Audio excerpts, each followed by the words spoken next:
Hello viewers, आज फिर मैं आप लोगों के लिए लेके आई हूँ कुछ इंपॉर्टेंट वन वर्ड सब्स्टिट्यूशंस।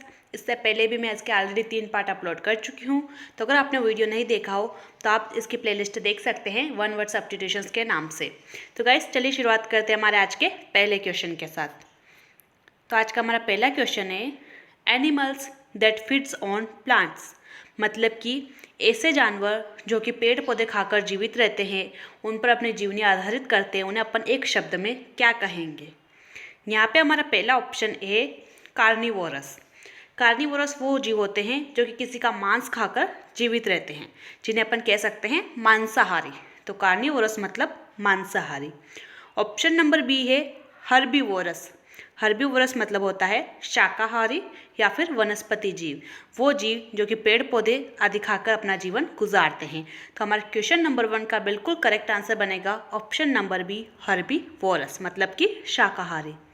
हमारा ऑप्शन नंबर सी है इंसेक्टिवोरस। इंसेक्टिवोरस मतलब वो होते जीव आते हैं जो कि कीट आदि कीड़े मकोड़े आदि खाकर जीवित रहते हैं, जैसे कि आपने देखा होगा सांप, मेंढक या फिर चिड़िया वगैरह ज़्यादा चीज़ें जो है कीड़े मकोड़े आदि खाकर जीवित रहते हैं। तो ये सब किस कैटेगरी में आते हैं? इंसेक्टिवोरस। हमारा लास्ट ऑप्शन है ऑप्शन नंबर डी ग्रामिनीवोरस। ग्रामिनीवोरस में वो जीव आते हैं जो कि स्पेशली जो प्लांट्स वगैरह मतलब घास खाते हैं, प्लांट्स नहीं खाते, घास खाते हैं। घास खाने वाले जीवों को अपन बोलते हैं ग्रामिनीवोरस, घास पक्षी या फिर तृणभक्षी। कुछ छोटे छोटे जानवर जो होते हैं वो घास खाते हैं, जैसे कि हिरण वगैरह। तो ये भी क्या है? ग्रामिनीवोरस है। तो हमारे क्वेश्चन नंबर 1 का करेक्ट आंसर बनेगा हर्बीवोरस, वो जीव जो कि पेड़ पौधे खाकर जीवित रहते हैं। चलिए आगे बढ़ते हैं और देखते हैं हमारा अगला क्वेश्चन। हमारा सेकंड क्वेश्चन है ग्रुप ऑफ स्टार्स, मतलब कि तारों के समूह को अपन क्या कहेंगे। अगर आप भी कभी छत पर सोए हो तो आपने भी देखा होगा कुछ तारों के समूह को, जैसे कि सप्तऋषि या फिर आदि, तो उन्हें अपन क्या कहेंगे एक शब्द में। हमारा ऑप्शन नंबर ए है ऑर्बिट। ऑर्बिट मतलब होता है कक्षा, कोई भी गोलाकार या अंडाकार पाथ। स्पेशली ये किसी भी ग्रह या उपग्रह के लिए यूज़ किया जाता है, जैसे कि हमारी पृथ्वी सूरज के चारों ओर चक्कर लगाती, तो जिस पथ पर चक्कर लगाती है उसे अपन कहेंगे पृथ्वी का ऑर्बिट या पृथ्वी की कक्षा, जिसके थ्रू वो सूरज का चक्कर लगाती है। तो ऑर्बिट किसी भी गोलाकार या फिर अंडाकार पथ के लिए यूज़ किया जाता है। हमारा ऑप्शन नंबर बी है कॉन्स्टेलेशन। कॉन्स्टेलेशन मतलब होता है sorry guys for this mistake. Constellation मतलब होता है तारों का समूह। तो ग्रुप ऑफ स्टार्स को अपन बोलते हैं कॉन्स्टेलेशन। जैसे कि सप्तर्षि क्या है? एक कॉन्स्टेलेशन है जिसमें 7 तारों का एक समूह है। हमारा ऑप्शन नंबर सी है सोलर सिस्टम। सोलर सिस्टम मतलब तो आप समझते ही होंगे, जैसे कि इसके अंदर सूरज, उसके सारे 8 ग्रह और जो भी हमारे इसके अंदर आते हैं उसको अपन बोलते हैं सोलर सिस्टम, जिसमें सूरज और उसके 8 ग्रह और उसके उपग्रह शामिल है। हमारा ऑप्शन नंबर डी है कॉमेट। कॉमेट मतलब होता है धूमकेतु या फिर पुच्चल तारे।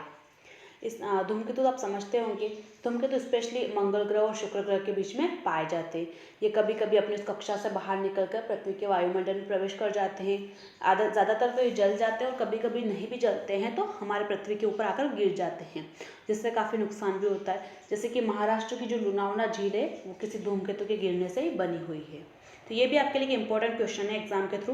जो लोनावला झील है उसका निर्माण धूमकेतु के गिरने से हुआ है।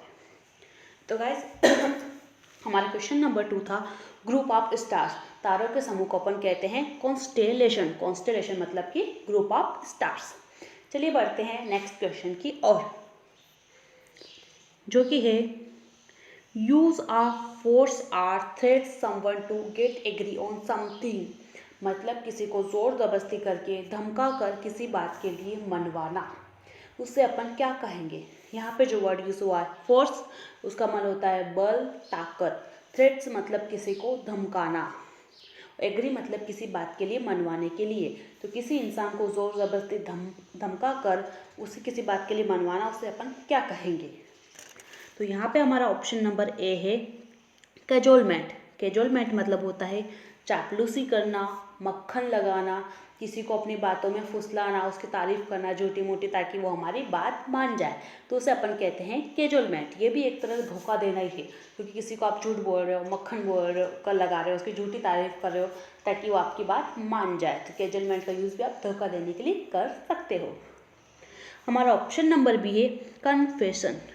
कन्फेशन मतलब होता है किसी बात के लिए कन्फेस कर देना, मान जाना। जैसे कि कोई किसी इंसान ने किसी की हत्या कर दी है, तो पुलिस के आगे जाकर खुद ही वहाँ पे वो बता दे कि मैंने उसको मार दिया है, तो उसने क्या किया है, अपना गुनाह कन्फेस कर लिया है, अपनी गलती मान ली है। तो कन्फेशन मतलब होता है अपनी गलती मान लेना, अपनी गिल्ट एक्सेप्ट कर लेना, या फिर जो भी आपने किया है उसके लिए मान जाना कि हाँ ये काम मैंने किया है, तो वो होता है कन्फेशन। अक्सर ये इसको इसलिए यूज़ किया जाता है, जैसे पुलिस में जाकर आप रिपोर्ट दर्ज करवा दो कि हाँ भाई ये क्राइम मैंने किया है, तो मैं कन्फेस कर रहा हूँ कि ये गुनाह मैंने किया है। अब आपको ये वर्ड भी समझ में आया होगा। तो हमारा ऑप्शन नंबर सी है कॉन्विक्शन।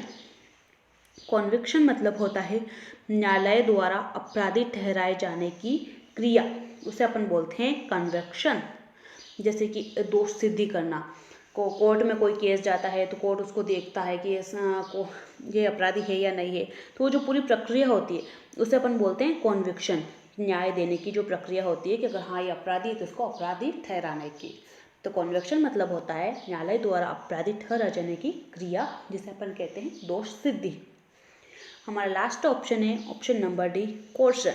कोर्शन मतलब होता है जोर जबरदस्ती करना किसी के साथ, किसी को कुछ बात मनवाने के लिए, अपना काम करवाने के लिए किसी को बाध्य करना, उसको डराना धमकाना या फिर जोर जबरदस्ती करना। तो हमारे क्वेश्चन नंबर 3 का बिल्कुल करेक्ट आंसर बनेगा ऑप्शन नंबर डी कोर्शन, मतलब किसी के साथ जोर जबरदस्ती करके किसी कुछ बात के लिए मनवाना, उसे बाध्य करना। चलिए बढ़ते हैं हमारे नेक्स्ट क्वेश्चन की ओर। Lasting only for a very short time, ऐसी कोई चीज़ जो बहुत कम समय के लिए टिके उसे अपन क्या कहेंगे। लास्टिंग मतलब कि टिकना, शॉर्ट मतलब कि कम, और टाइम मतलब समय। तो हमारा ऑप्शन नंबर ए है ट्रांसपेरेंट। ट्रांसपेरेंट मतलब होता है कोई ऐसी चीज़ जिसके आर पार देखा जा सके, जैसे कि कांच, कांच के अपन आर पार देख सकते हैं, तो कांच क्या है, ट्रांसपेरेंट चीज़ है। ऑप्शन नंबर बी हमारा टेम्पोरल। टेम्पोरल मतलब होता है कोई भी ऐसी चीज़ जो कि वास्तविक भौतिक संसार से संबंधित हो, जिसे अपन कह सकते हैं लौकिक, सांसारिक। इसका एक और मीनिंग भी होता है जैसे कि समय से संबंधित, काल संबंधित। तो टेम्पोरल मतलब कोई भी सांसारिक चीज़ जो कि समय से संबंधित हो या फिर दुनिया से संबंधित हो, उसे अपन कहते हैं टेम्पोरल। हमारा ऑप्शन नंबर सी है टेम्पोरेरी। टेम्पोरेरी मतलब होता है कुछ समय के लिए, थोड़ी देर के लिए, क्षणभंगुर, कुछ ही देर के लिए जो टिकने वाला, उसे अपन बोलते हैं टेम्पोरेरी। जैसे कि कुछ लोग बोलते हैं ना, यार मैंने तो ये जॉब टेम्पोरेरी ज्वाइन किया है, अभी कुछ ही समय के लिए ज्वाइन किया है, फिर मैं इसको छोड़ दूंगा, कुछ और कर लूँगा, तो मैं मतलब कुछ समय के लिए किया है। तो हमारे क्वेश्चन नंबर 4 का बिल्कुल करेक्ट आंसर बनेगा ऑप्शन नंबर सी टेम्पोरेरी, मतलब कि क्षणभंगुर, कुछ ही समय के लिए। चलिए ऑप्शन नंबर डी भी देख लेते हैं, क्योंकि हमें सिर्फ यहाँ पे करेक्ट आंसर नहीं पढ़ना है बल्कि हमारी पूरी वोकेबलरी इंप्रूव होनी चाहिए। तो ऑप्शन नंबर डी है हमारा टेम्परेट। टेम्परेट मतलब होता है न बहुत गर्म न बहुत ठंडा, एकदम बीच का। ज़्यादातर टेम्परेट को मौसम के लिए यूज़ किया जाता है कि ऐसा मौसम जो न बहुत ज़्यादा गर्म हो न बहुत ज़्यादा ठंडा हो, उसे अपन कहते हैं टेम्परेट। जैसे कि अभी ना बहुत ज़्यादा गर्मी है न ही बहुत ज़्यादा ठंड है, तो एकदम बढ़िया अच्छा वाला माहौल है टेम्परेट। इसे अपन शीतोष्ण भी बोलते हैं, शीतोष्ण मौसम चल रहा है अभी, न ज़्यादा गर्म है न ज़्यादा ठंडा, एकदम बीच वाला माहौल, और ऐसा मौसम अच्छा भी लगता है गाइस। चलिए बढ़ते हैं अब हमारे नेक्स्ट क्वेश्चन की ओर। क्वेश्चन नंबर 5 है टू एग्जामिन वंस आउन थॉट्स एंड फीलिंग। अपने खुद की फीलिंग का अवलोकन करना, आप क्या सोच रहे हो, अपने सोच विचारों का विश्लेषण करना, उसका अवलोकन करना, उसे अपन क्या कहेंगे। तो हमारा ऑप्शन नंबर ए है मेडिटेशन। मेडिटेशन मतलब होता है ध्यान लगाना। अक्सर लोग सुबह सुबह मेडिटेशन करते हैं और हर स्टूडेंट को मेडिटेशन करना चाहिए, ये उसकी बुद्धि को बढ़ाने का बहुत अच्छा तरीका होता है। हमारा ऑप्शन नंबर बी है रेट्रोस्पेक्शन। रेट्रोस्पेक्शन मतलब होता है अपनी ज़िंदगी में जो भी पास्ट में हुआ है, हमने जो भी पुराने टाइम में अपने बचपन में किया है, उसके बारे में सोचना, विचार करना, उसका अवलोकन करना, उसे अपन बोलते हैं रेट्रोस्पेक्शन। यहाँ पर अपने ही पास्ट के बारे में, आप किसी और के पास्ट के बारे में सोचोगे तो वो रेट्रोस्पेक्शन नहीं होता है। रेट्रोस्पेक्शन मतलब अपनी खुद की ज़िंदगी में जो क्या क्या बीता है उसके बारे में सोचना। नंबर सी हमारा रिफ्लेक्शन। रिफ्लेक्शन मतलब होता है प्रतिबिंब। एक्स का मतलब तो होता है प्रतिबिंब, जैसे कि हमें दर्पण में, पानी में, कहीं भी अपनी छाया दिखती है उसे अपन बोलते हैं अपना खुद का रिफ्लेक्शन या फिर प्रतिबिंब। एक और रिफ्लेक्शन मतलब होता है परावर्तन, जैसे कि सूर्य की किरण का किसी दर्पण से या किसी चमकीली सतह से जो परावर्तन होता है उसे भी अपन बोलते हैं रिफ्लेक्शन। सूर्य की किरणें कांच से टकराती है और हमारी आंखों पे जाकर गिरती है तो वो क्या हमें हमारा प्रतिबिंब दिखाई देता है कांच में, मतलब वहाँ से क्या सूरज की किरणें रिफ्लेक्ट हुई है, परावर्तित हुई है। तो रिफ्लेक्शन मतलब होता है प्रतिबिंब या फिर परावर्तन। हमारा ऑप्शन नंबर डी है इंट्रोस्पेक्शन। इंट्रोस्पेक्शन मतलब होता है अपने खुद के बारे में गहराई से सोचना, अपने विचारों, भावनाओं आदि का परीक्षण करना, जिसे आप बोल सकते हो आत्ममंथन करना या फिर आत्मविश्लेषण करना कि मैं क्या सोच रहा हूँ, अब मैं क्या क्या दिन भर सोचती हूँ। अगर मैं रात को बैठकर वो सब सोचूंगी तो मैं क्या कर रही हूँ, आत्ममंथन कर रही हूँ कि मैंने दिन भर आज क्या क्या किया, वो सब मैं बैठ के रात को सोच रही हूँ।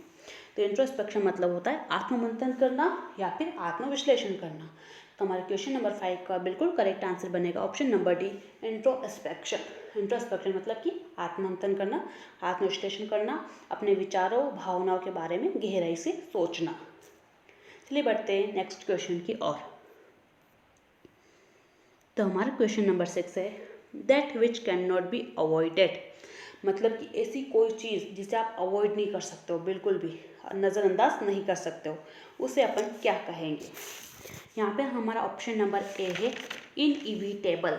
इनइविटेबल मतलब वो होता है जिसे घटित होने से रोका ना जा सके, अवश्यभावी, उसे अपन बोलते हैं इनइविटेबल, जिसे घटित होने से बिल्कुल रोका नहीं जा सके, जिसे आप बिल्कुल नज़रअंदाज नहीं कर सकते हो, ये तो होगा ही होगा। तो क्वेश्चन नंबर 6 का बिल्कुल करेक्ट आंसर बनेगा ऑप्शन नंबर ए, इनएविटेबल, जिसे आप नज़रअंदाज नहीं कर सकते हो। ये तो बिल्कुल फिक्स है कि ये होगा ही होगा, कभी भी भविष्य में ये बिल्कुल होगा। ऑप्शन नंबर बी है इर्रेपरेबल। इर्रेपरेबल मतलब होता है जिस क्षति की पूर्ति ना हो सके, कोई ऐसी स्थिति जिसे सुधारा ना जा सके, असुधार्य, उसे अपन बोलते हैं इर्रेपरेबल, जिसकी कोई पूर्ति, क्षति, जो कुछ भी नुकसान हुआ है उसकी अपन पूर्ति नहीं कर सकते हैं। कोई ऐसी घटना हो गई कि अपन उसे बिल्कुल भी अब सुधार नहीं सकते हैं, कोई चांस नहीं है, उसे अपन बोलेंगे इर्रेपरेबल। हमारा ऑप्शन नंबर सी है इनकम्पेरेबल। इनकम्पेरेबल मतलब होता है ऐसी चीज़ जिसकी अपन किसी के साथ भी तुलना नहीं कर सकते हैं, उसको किसी के साथ कंपेयर नहीं कर सकते, उसे अपन कहेंगे इनकम्पेरेबल, मतलब कि अतुलनीय। वह एक यूनिक चीज़ है, उसकी किसी के साथ तुलना नहीं की जा सकती है। हमारा ऑप्शन नंबर डी है इनडिस्प्यूटेबल। इनडिस्प्यूटेबल मतलब होता है सर्वथा सत्य, पूर्णतः दोष मुक्त, एकदम निर्विवाद चीज़। जैसे कि सूरज पूर्व से उगता है तो उगता है, कल को आकर ये नहीं बोल सकता है अरे कल तो सूरज पश्चिम से निकला था, आज पूरब से कैसे निकल गया। ये एक पूर्णतः सत्य है कि सूरज पूर्व से निकलेगा तो वो पूरब से निकलेगा, इस पर कोई विवाद नहीं हो सकता है। तो इसे अपन बोलेंगे ये एक इनडिस्प्यूटेबल चीज़ है कि सूरज पूर्व से उगता है। तो गाइज आई होप आपको ये वर्ड ज़रूर समझ में आया होगा। तो हमारे इस क्वेश्चन का बिल्कुल करेक्ट आंसर है इनइविटेबल, मतलब कि कोई चीज़ जिसे घटित होने से रोका नहीं जा सकती, जिसे आप नज़रअंदाज नहीं कर सकते हो, उसे अपन बोलेंगे इनइविटेबल। चलिए बढ़ते हैं हमारे नेक्स्ट क्वेश्चन की ओर। तो हमारा क्वेश्चन नंबर 7 है one who able to use right and left hands equally well. कोई ऐसा इंसान जो अपने दाएं और बाएं दोनों हाथ का बराबर इस्तेमाल कर सकता हो, उस इंसान को अपन क्या कहेंगे। हमारा ऑप्शन नंबर ए है सिनिस्टर। सिनिस्टर मतलब होता है अमंगल सूचक, कोई भी ऐसी चीज़ हो जाना जिस कभी कभी अपने को ऐसी फीलिंग आती है ना कि यार कुछ बुरा होने वाला है, तो वो क्या होता है, सिनिस्टर होता है। हमें कुछ ऐसा लग रहा है कि कुछ बुरा होने वाला है, कुछ ऐसा घटित होने वाला है। आप ऐसे मान सकते हो अपशगुन, जैसे कि बिल्ली रास्ता काट जाए तो लोग बोलते हैं ना यार ये तो अपशगुन हो गया, और एक अमंगल सूचक हो गया, कुछ बुरा होने वाला है, तो उसे अपन बोलते हैं सिनिस्टर। सिनिस्टर मतलब कि अमंगल सूचक। हमारा ऑप्शन नंबर बी है एम्बीडेक्स्ट्रस। एम्बीडेक्स्ट्रस मतलब होता है वो इंसान जो अपने दोनों हाथों का इस्तेमाल बराबर कर सकता है बिना किसी प्रॉब्लम के। जैसे कि आपने देखा होगा 3 इडियट मूवी में जो कैरेक्टर था वायरस, या फिर उनके जो कॉलेज का जो मेन वाइस चेयरमैन या फिर कुछ था ना, वो एक एम्बीडेक्स्ट्रस था। वो अपने दोनों हाथों से एकदम स्पीड बराबर स्पीड से लिखता था, आपने मूवी में ज़रूर देखा होगा। तो एम्बीडेक्स्ट्रस के लिए आप एक परफेक्ट एग्जाम्पल ले सकते हो 3 इडियट का वायरस। तो हमारे क्वेश्चन नंबर 7 का बिल्कुल करेक्ट आंसर है एम्बीडेक्स्ट्रस, ऐसा इंसान जो अपने दोनों हाथों का बराबर इस्तेमाल कर सकता हो। हमारा ऑप्शन नंबर सी है एम्बिवेलेंट। एम्बिवेलेंट मतलब होता है मिश्रित या मिली जुली भावनाओं से युक्त। कभी कभी हमें ऐसा लगता है ना किसी इंसान के बारे में, अरे यार ये तो अच्छा भी है, फिर हमें लगता है ये तो बुरा भी है। मतलब हमें किसी चीज़ के लिए कभी कभी अच्छी फीलिंग भी आती है, बुरी फीलिंग भी आती है, एकदम मिक्स्ड फीलिंग होती है। अपन समझ ही नहीं पाते कि अपने को किस टाइप की फीलिंग आ रही है इस चीज़ को लेकर, अच्छी है या बुरी है। तो उससे अपन बोलेंगे एम्बिवेलेंट, मतलब एक तरह की मिक्स्ड फीलिंग या फिर मिश्रित भावना है, जिसे अपन बोल सकते हैं उभयमुख। हमारा ऑप्शन नंबर डी है अमेटोर या फिर अमेचोर। अमेटोर मतलब होता है शौकिया या फिर अव्यवसायी, कोई ऐसा इंसान जिसको क्रिकेट खेलना बहुत पसंद है, तो वो अपने शौक से क्रिकेट खेल रहा है, ना कि इसलिए कि वो क्रिकेट खेलकर पैसे कमा सके। तो कोई इंसान किसी चीज़ को अपने शौक से कर रहा है, ना कि पैसे कमाने के एम से, या फिर ये किसके में से अपन आय निर्माण कर सको, इस वजह से नहीं, सिर्फ उसे शौक है इसलिए वो कर रहा है।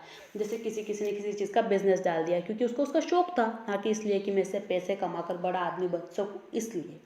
तो एमेच्योर वो इंसान होता है जो अपने शौक से कुछ भी करता है, ना कि व्यवसाय के तरीके से। एमेच्योर का एक और मतलब ये भी होता है कि कोई इंसान जिसके पास एकदम बिल्कुल अनुभव नहीं है, एकदम उसकी जो उस काम के लिए जो उसे कौशल चाहिए, जो एक्सपीरियंस चाहिए, जो टैलेंट नहीं है, उसके बाद भी उस काम को करने वाला व्यक्ति, तो उससे भी अपन बोलते हैं अमेच्योर। अमेच्योर मतलब शौकिया सॉरी गाइस, शौकिया या फिर अव्यवसायी या फिर बिना कौशल या अनुभव के किसी काम को करने वाला व्यक्ति, उसे अपन कहते हैं अमेच्योर। तो हमारे क्वेश्चन नंबर 7 का बिल्कुल करेक्ट आंसर है एम्बीडेक्स्ट्रस, मतलब कि अपने दोनों हाथों का इस्तेमाल करने वाला व्यक्ति। चलिए बढ़ते हैं हम आगे अगले क्वेश्चन की ओर। हमारा अगला क्वेश्चन है गवर्नमेंट बाय रिच, एक ऐसी सरकार जिसे अमीर लोग चलाते हो, उसे अपन क्या कहेंगे। हमारा ऑप्शन नंबर ए है एरिस्टोक्रेसी। एरिस्टोक्रेसी मतलब होता है उच्चतम सामाजिक वर्ग के सदस्य, कुलीन वर्ग या फिर उच्च वर्गीय समाज। हमारा समाज कई टुकड़ों में बचा हुआ है, कुछ समाज के लोगों को अपन उच्च वर्ग के बोलते हैं, कुछ को अपन निम्न वर्ग के बोलते हैं। तो वो लोग जो उच्च वर्ग समाज में आते हैं उन्हें अपन कहते हैं एरिस्टोक्रेसी। जिनके पास बहुत पैसा होता है, अच्छा नाम होता है, शोहरत होता है, वो लोग आते हैं एरिस्टोक्रेसी समाज के अंदर। हमारा ऑप्शन नंबर बी है पेंटिसोक्रेसी। पेंटिसोक्रेसी मतलब होता है सर्वतंत्र, ऐसा समाज जिसमें सब व्यक्ति समान हो और सब शासन भी करते हो, जहाँ पे किसी की सरकार नहीं, सब एक बराबर है, कोई कुछ भी कर सकता हो, उस चीज़ को अपन बोलते हैं पेंटिसोक्रेसी।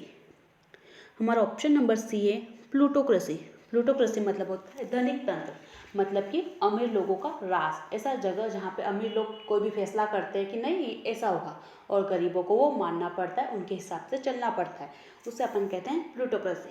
तो हमारे क्वेश्चन नंबर 8 का बिल्कुल करेक्ट आंसर है ऑप्शन नंबर सी प्लूटोक्रेसी, मतलब कि धनिक तंत्र या फिर अमीरों का राज।